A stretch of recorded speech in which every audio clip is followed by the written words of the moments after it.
आज रात पूरे 4 साल के बाद मैं अपने गांव वापस लौटा था। इसलिए सबसे मिलने के लिए सुबह सवेरे सवेरे टहलने को निकल पड़ा। गांव पूरी तरह से बदल चुका था। वे कच्चे मकान जिनके सामने कभी छप्पर हुआ करते थे, अब पूरी तरह पक्के 3 मंजिले 2 मंजिले भवनों में बदल चुके थे।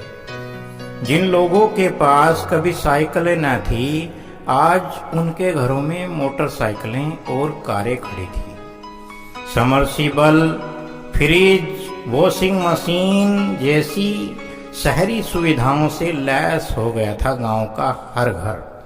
सचमुच सब कुछ बदल गया था, लेकिन हालात पहले ही जैसे थे।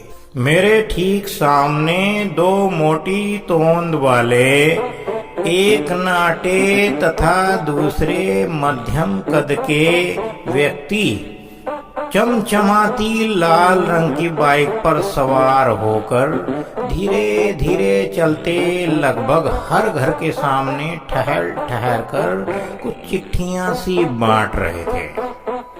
उनकी बातचीत से मुझे अंदाजा हुआ कि वे दोनों बैंक कर्मचारी थे और मैं चिट्ठियां बैंक लोन के नोटिस।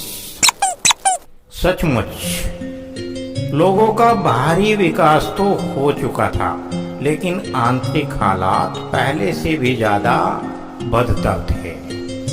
पहले इक्का दुक्का लोग ही साहूकारों के कर्जदार हुआ करते थे, लेकिन अब तो लगभग सभी बैंक लोन के भारी बोझ तले दबे थे। खैर, जो कुछ भी हो, गांव पूरी तरह से बदल चुका था। ईंटों के खड़ंजे अब कंक्रीट की सड़कों में बदल गए थे, भले ही उनमें गड्ढे पहले से ज्यादा ही क्यों ना हो। जगह जगह से उखड़ी हुई शीशी, उनसे झांकती काली पॉलीथीन, पिल्ली ईंटों की रोड़ियां और शीशी की मोटाई प्रधान जी के घोटालों को चीख चीख कर बयान कर रही थी। कच्ची नालियां भले ही पक्की हो गई थी, लेकिन उनमें कीचड़ पहले से भी ज्यादा थी।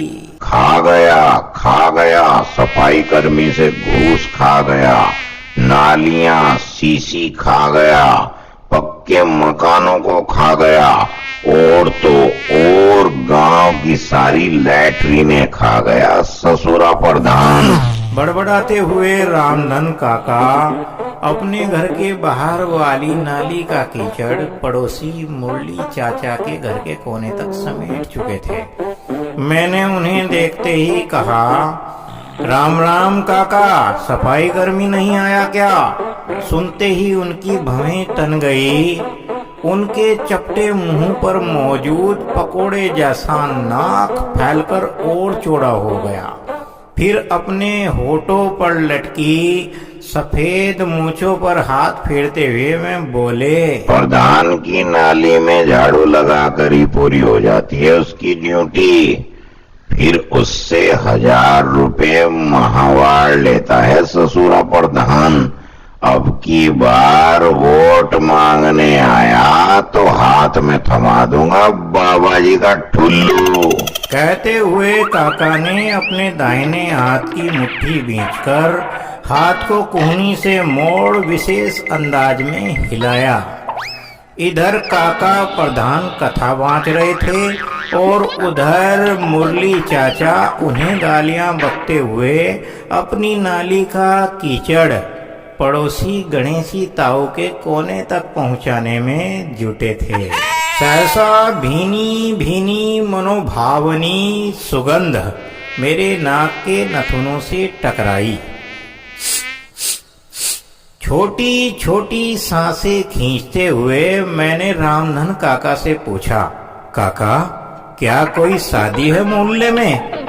इस पर वह मुस्कुराए और आंख मटकाते हुए बोले, कुंभकर्ण जागरण की तैयारी चल रही है, जलेबियां उतर रही हैं, जलेबियां।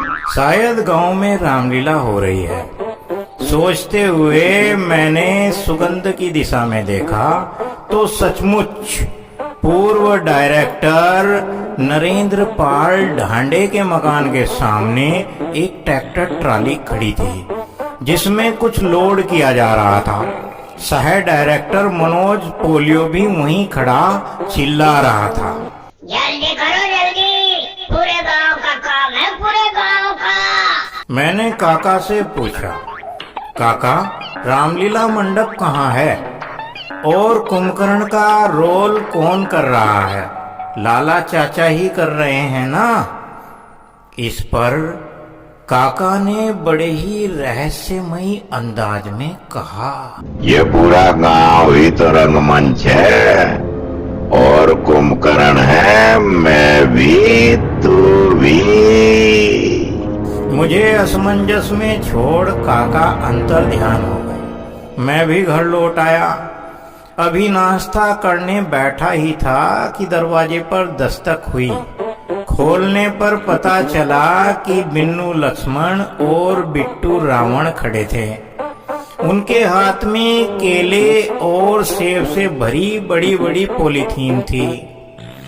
मुझे देखते ही बिन्नू लक्ष्मण ने कहा, नारद मुनि जी लीजिए प्रसाद, अच्छे से भोग लगाइए। अगर आसुरी दावत चाहिए तो चले आना शाम को हवेली पर। कहते हुए बिट्टू रावण ने अपनी जीभ को इस अंदाज में चटकाया मानो बोतल का ढक्कन खोला हो। मैंने तुरंत उनके हाथों से वे पॉलीथीन झटक ली और अंदर चला गया। थोड़ी देर बाद ही दरवाजे पर फिर से दस्तक हुई। इस बार वहां मनोज पोलियो था। उसके हाथ में जलेबियों और घेवर से भरी हुई पॉलीथीन थी। मुझे देखते ही वह बोला, नारायण नारायण, लीजिए नारद जी भोग का व्यंजन। पोलियो के हाथ से मिष्ठान लेते हुए मैंने एक नजर गली की ओर दौड़ाई। वहां एक के बाद एक 2 ट्रैक्टर बुग्गियां खड़ी थी जिनमें जलेबियां और घेवर इस भांति लदे थे मानो गोबर की खाद भर दी गई हो। फावड़ों से खींच खींच कर तसलियों में डाल डाल मिठाइयां आसपास के घरों में पहुंचाई जा रही थी। ये दृश्य ऐसा लग रहा था मानो गोबर की खाद खेतों में बिखेरी जा रही हो। काफी सावधानी के बावजूद भी इक्का दुक्का पीस अगर नीचे गिर जाता तो गलियों में घूमते आवारा कुत्ते तुरंत अपने से कमजोर कुत्तों को धकियाते धमकाते उन्हें झपट लेते। कुंभकर्ण जागरण वाली बात अब थोड़ी थोड़ी मेरी समझ में आ रही थी। इसलिए मैंने रामधन काका को बुलवा लिया। फिर हम दोनों ही छत पर बैठकर सारा तमाशा देखने लगे। शाम ढलते ढलते सब कुछ शांत हो गया। धीरे धीरे रात हो गई। तब रामधन काका बोले, अभी तो कुंभकर्ण जागरण की आखिरी दावत बाकी है। अभी रामधन काका की बात पूरी भी नहीं हुई थी कि नीचे गली से टन टन की आवाज आने लगी। मैंने देखा रेहड़ियों में लाद लाद कर मदिरा की बोतलें सर्व की जा रही थी। यह कार्यक्रम लगभग 2 घंटे तक चला। रात को देखते हुए मैंने रामधन काका का बिस्तर भी अपने कमरे में ही लगवा लिया था। जब हम सोने चले कि अचानक मेरी निगाहें गली के दूसरे छोर पर गई। वहां 2 व्यक्ति चले आ रहे थे।